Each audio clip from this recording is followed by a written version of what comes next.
I think everyone who played Elden Ring knows it's a game of a massive scale. The open world in both the base game and the DLC is absolutely massive. There are a ton of bosses and epic things to discover, and the same thing can of course also be applied to the lore. There are a lot of themes the game focuses on, a lot of characters to cover, and one particularly very interesting group of these are the Outer Gods. There is the Rot God associated with Malenia, or the Formless Mother associated with Blood and Moke, and of course for this video's purpose, there is the Outer God of the Frenzied Flame, even with his own 3 fingers. It's super interesting and intriguing, and we will be talking a lot about the Frenzied Flame very shortly. And the Frenzied Flame was also one of my personal favorite Outer Gods. It was super interesting and even had its own ending, so I really didn't expect to get more on the Frenzied Flame in the DLC. However, I was very pleasantly surprised with the introduction of Midra and the entire path towards him. It very neatly expands the lore on the Frenzied Flame, and it's just fantastic stuff. And in this video I will be talking about why I think Midra is absolutely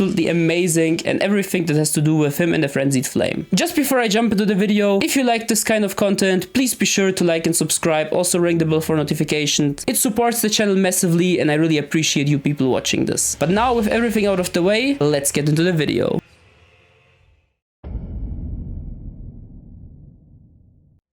I want to start with talking about something very important to the lore of Midra, and of course it's the Frenzied Flame itself. This is a depiction of chaos in the story of Elden Ring. Chaos of course being relatively often used in stories. However, I think Elden Ring's depiction of chaos is very creative and very unique. Instead of being basically uncontrollable, pure chaos with no order, it's quite the opposite. It's a tactical and calculating chaos, scheming in the dark, trying to take over. It even has its own 3 fingers. It's very cool. Instead of rejecting order and embracing pure chaos, the Frenzied Flame wants to burn everything down. It's basically a hard reset for the universe. It's a very nihilistic and bleak depiction, and that's what makes it super memorable for me. Like the Outer Gods, it also spreads at a very alarming rate and consumes everything, animals and people alike. It's super dangerous and definitely a force to be reckoned with, as you can see in the Lord of the Frenzied Flame ending. You basically become this very cool looking Lord of the Frenzied Flame, very memorable, feels badass,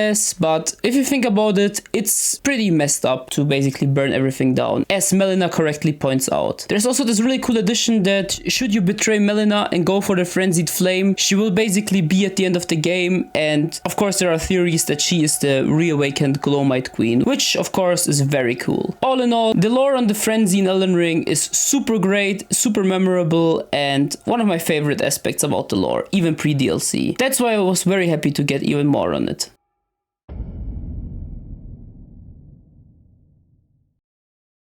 As amazing as the Midra boss fight is, I don't think it would be regarded as fondly if it wasn't tied to one of the coolest journeys and discoveries in the entire series. Your way to Midra starts in the Shadowkeep, where you need to find a pretty secluded area, lie down in a coffin and get transported to Lower Altus. In Lower Shadow Altus you have to look for the Dark Light Catacombs, which in my opinion are some of the coolest catacombs in not only the DLC but the entire game. They were very memorable and they had some very cool things to discover, like the Giant Imp. And at the end of the dungeon, there is even a unique boss. Now, I already hinted at this in my top 20 bosses in the series, but I don't really think Yori is a great boss. I absolutely see the vision and I think it can be very fun at times, but the off-screen fatties they spawn and the fact that they have to do 3 attacks until they vanish is pretty bad in my opinion, just straight up. And in phase 2, the summons of the 4 Inquisitors and the 1 big Inquisitor is just annoying. It forces you to run off. Not a fan of this boss fight. It can be fun, but I probably put it in like low C or high D. It's not one of my favorites, but it's unique and it unlocks one of the coolest things to discover in the entire DLC, the Abyssal Woods. In these woods, Torrent, your trustworthy steed that accompanies you through the entire game, is too scared to come out because Torrent is scared of the Frenzied Flame, which was hinted at in the Frenzied Flame ending, and this is basically an area touched by madness. The rats and the animals here have frenzy in their eyes, and there are even Inquisitors with this. But the scariest thing in this entire area are these winter lanterns. Oh my god. If these things catch you, you are dead. You can kill them by parrying them or doing riposts, but they are super dangerous and one mistake and you're basically dead. It creates this very cool stealth section, but you can also, as I said, fight them head on if you parry them. They are very cool and very memorable enemies. Yeah, this area is quite large and there is not very much to it, but the atmosphere alone is very awesome for every run. on, and there are a few things to discover. After you walk through this very terrifying forest, you discover Midra's manse. Already before entering, you see some decapitated corpses before the manse, basically something that tells you to stay away. If you still decide to proceed into the mansion, you already hear Midra warning you to not enter.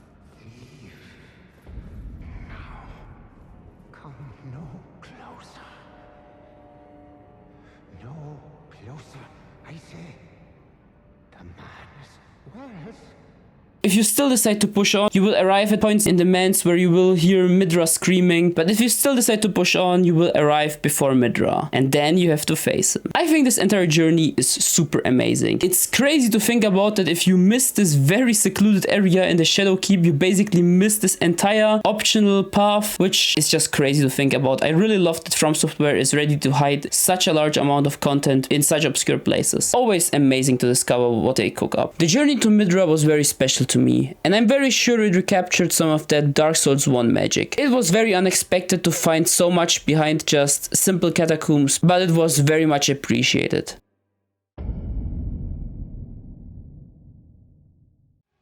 As I already mentioned a few times, I didn't expect any new additions on the Frenzy in Elden Ring, and I was very glad to be wrong about this, because this entire journey towards the core of it in Shadow of the Erdtree concludes with Midra, who is an amazing boss if you ask me. Now let's start mechanically. I think overall Midra is a very beloved boss, but there is a minority of people who think Midra is too simple and he's basically like a Dark Souls 3 boss in Elden Ring, and I partially agree. I do think that Midra is overall on the simpler side of fights. Sure, it took me like 2 to 3 hours to learn him and all his mix-ups and openings, but after that he's pretty simple to defeat or even no hit on consecutive runs. However, I think what Midra does amazingly is make use of the wonderful player expression in Elden Ring. There are so many attacks in this boss fight you can jump over, as you will see in the footage through this entire Midra segment, and of course there is this amazing way to avoid this floaty spin by Midra where you crouch under it. It's so cool and very rewarding. You can do a lot of strafes as well and basically min-max this fight. I think I'm fine with Midra being on the simpler side because not every boss needs to be Malenia, but I just wish his posture was a bit higher. Yeah, it makes sense that he breaks so easily, he's a frail old man, I get it, but it's still ridiculous on New Game. Besides that, he has some demanding attacks, you have to be careful, watch out for his beam of frenzy. It's a great fight and it's very fun. But let's talk about the other part of the fight, the thematic and presentation side. I think especially this is amazing. You have one of the best build-ups in the series with the journey I already explored in the previous chapter. You have this very tragic character, Midra, being in excruciating pain, which is probably the second most painful thing I've ever seen in fiction, or maybe the most painful besides the Fire Punch main character. Just imagine this guy being tortured like this for centuries. It's very messed up and I feel so bad for him. This guy was associated with the Frenzied Flame and therefore locked up here and sealed away. Yeah, I understand being terrified of the Frenzied Flame, but holy shit, this guy was really tortured to an insane degree. And there's of course Nanaya as well, who was probably his lover or wife. We don't really know much about her and it adds to the mystery. It's very interesting. Now, whether Nanaya told Midra to endure for the sake of the world, to not burn it down with the frenzy, or for some other twisted benefit of hers, is also unknown. However, for whatever reason she did it, it became a curse upon Midra. He is fighting it relentlessly for a very long time, but when we enter the chamber, despite all his warnings, and beat this old man up, he finally cracks. He took too much pain and he just can't take it anymore. He finally removes the blade that seals the Frenzied Flame away and embraces his nature of madness. And then a wonderful fight enthralls with a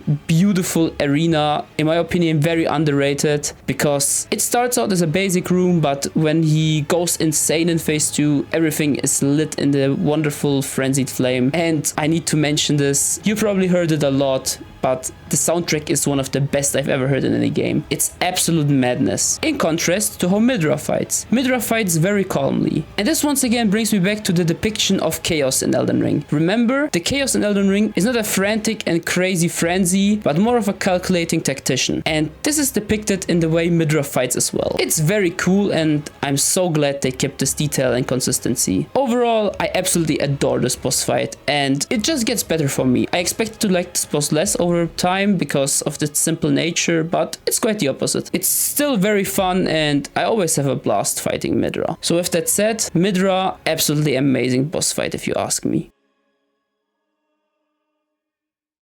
Thank you so much for watching the video. I really wanted to make this video talking about Midra and the journey to reach him because I think it's such a cool and unique experience and one of the most memorable moments in gaming for me. And I also heavily disagree with the sentiment that Shadow of the Erdtree is empty because sometimes the discovery and journey to reach something is the experience and the thing you find there. Also, there is plenty of good loot on the way, so that complaint is not true to begin with. But yeah, I also wanted to talk about Midra and the Frenzied Flame in general because I think it's just such a cool part of the lore and I'm just very glad we got more on it. I don't understand people who say they are disappointed with the DLC and especially the areas being empty, because if From Software just fills everything up with runes like they did in the base game, people complain about reusing assets, so you really can't please everyone. But regardless, I'm not here to complain. I also have few minor nitpicks with the DLC, like the lack of Glowmite Queen, a character which in my opinion definitely needed a bit more, and I also maybe foolishly expected something on the Deathbird deity. Yeah, I don't know, maybe it was just a weird expectation, but especially seeing so many Deathbirds in the DLC, I was like pretty sure we would get something, but then it didn't happen. But it's fine, we got a lot of other different things and I'm glad with what we got. I think Shadow of the Erdtree is still the best experience in gaming I ever had. Tell me in the comments if you agree and disagree with me on the entirety of the Midra thing. I just think it's a very cool experience and I think most people loved it, which I'm very happy to see. With that said, thank you once again for watching the video. My next video will most likely be the ranking of my favorite Wukong bosses, so I hope you will be there for that. And with that, have a nice day and bye!